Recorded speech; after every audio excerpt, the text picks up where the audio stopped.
भारत की बात में अब बात चर्चा चीन की बांध वाली साजिश की हम करने वाले हैं।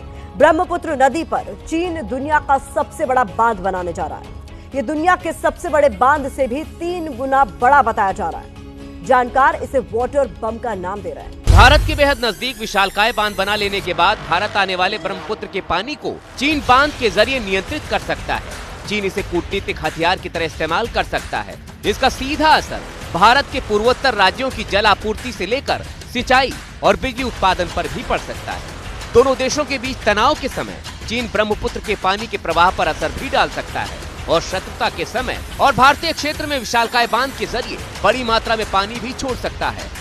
इसका सीधा असर पूर्वोत्तर में विनाशकारी बाढ़ के रूप में भी दिखाई दे सकता है। विदेश नीति से जुड़े जानकार मानते हैं कि चीन की मंशा कहीं न कहीं दक्षिण एशिया की जल शक्ति पर अधिकार की है और नए बांध की भूमिका उसी मंशा का एक विस्तार माना जा सकता है।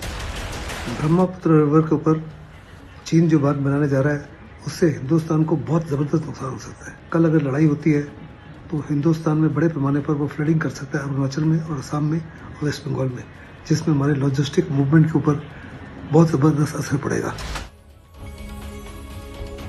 चीन ने इस पर सफाई देते हुए कहा है कि इससे कोई नुकसान नहीं होगा, लेकिन चीन का पुराना ट्रैक रिकॉर्ड कहता है कि चीन पर जब जब भरोसा किया गया केवल नुकसान हुआ।